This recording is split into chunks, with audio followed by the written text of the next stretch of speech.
Hey, it's Laura. Welcome back to my channel where I want to help you know God and make Him known. And in this week, we are in Matthew chapter 16.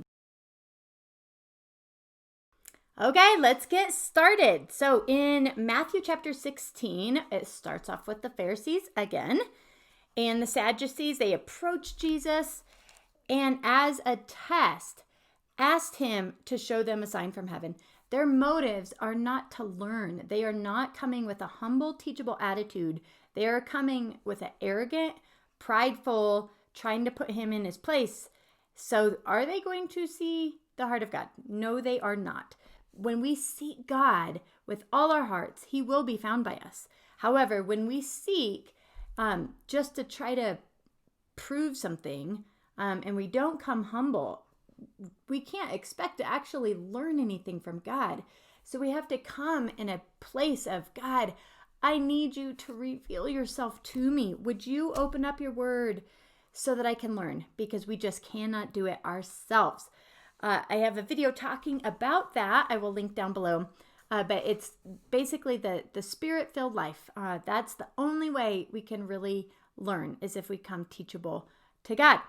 Okay, so Matthew chapter 16, these Sadducees, they're trying to test him, and then he tells them that you're not going to get a sign except for the sign of Jonah, which is a direct comparison to how Jesus will die and be in the belly of the earth, but will rise again. And then he left them and went away. And, you know, that is okay. Sometimes if people are just trying to argue with you and they're not really teachable, wanting to learn, you don't have to keep the conversation going. Let God do a work in their heart and let it go if they're not really teachable. And talk to people that are teachable. So they go away. And then the funniest thing happens, because in verse 5, the disciples reached the other shore and they'd forgotten to take bread. Then Jesus told them, watch out and beware the yeast of the Pharisees and Sadducees, their doubt. They're just consumed with pride and doubt, the Pharisees. And then verse 7, so here Jesus is concerned about the heart of the Pharisees. And then verse 7, and they discussed among themselves. So the disciples, they're, talking, we didn't bring any bread. He's talking about yeast. Oh no, we're not talking about bread. Their conversation was based in fear and lack instead of remembering what God had done just not that long ago. He fed 4,000 Gentiles. He fed 5,000 Jews. They're self-dependent. Instead of looking at God and remember what's true about Him, they're focusing on themselves and their inadequacy and what they forgot to do.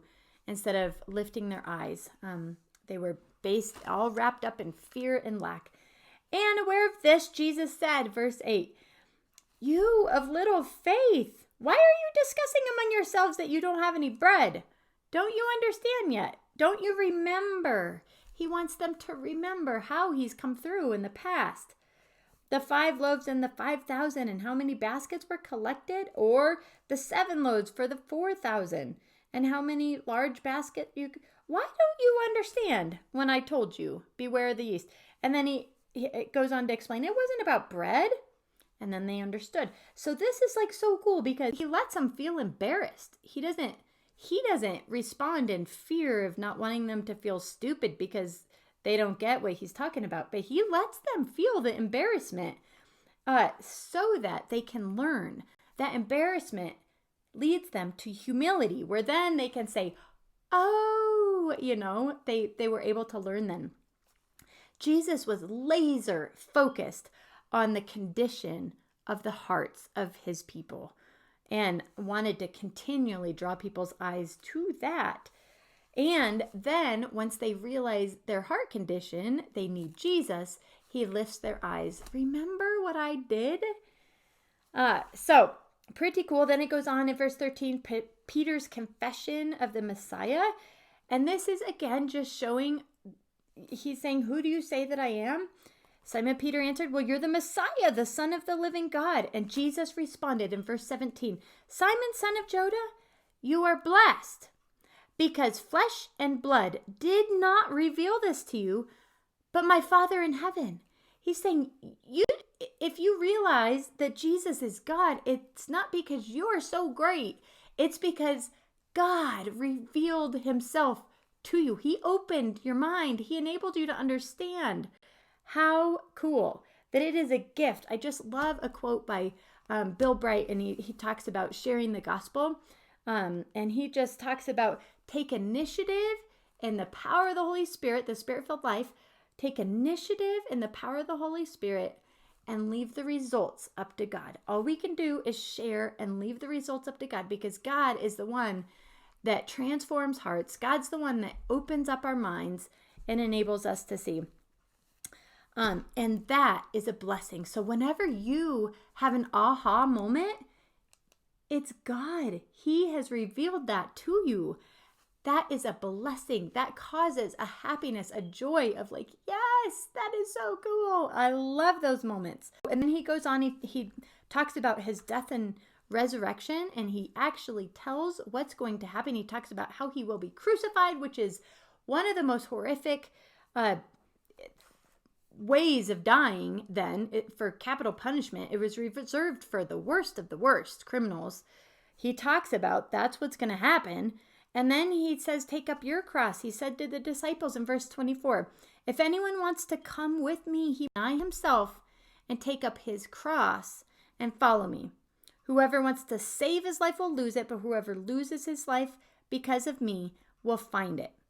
What will it benefit a man if he gains the whole world yet loses his life? Loses his soul, it says in other versions. And then it goes on to say that God will reward each according to what he has done. So in this chapter 16, we see some really neat principles, or neat principles can be taken out of here. Let your conversation be based in faith, remembering what's true about God, remembering how he's come through in the past, not being based in fear and lack. When we see in our inadequacy, remember Jesus' adequacy. All right, another one is don't let people's feelings dictate our words or how we respond or what we say. Point to Jesus, all right? If they're embarrassed or if they feel sad or whatever, don't let that derail you from speaking what is true and pointing to the one that is true. And then the priority is, what do people believe about Jesus? That Jesus asked that question, who do they say I am? And that is the big highlighted, box that in thing. Who do people say that I am? Who Jesus is? That is the question that we can ask people. That's the biggie. Who do people say that I am? So find out, what do people really think about Jesus? Hear him out. What do they think? And then lastly, our view of suffering. We're going to need to take up our cross, not run from suffering, but be willing to embrace it, knowing that God, that's not the end. Like, God will redeem. He will come through. He will turn it on its head to show himself great for our good and his glory. And so don't run from hard things, but know that God will redeem it. So that is Matthew 16. Thanks for joining me. Make sure you subscribe below, hit that bell so you're notified of Matthew chapter 17 when it's out. All right, thanks for your time. Bye-bye.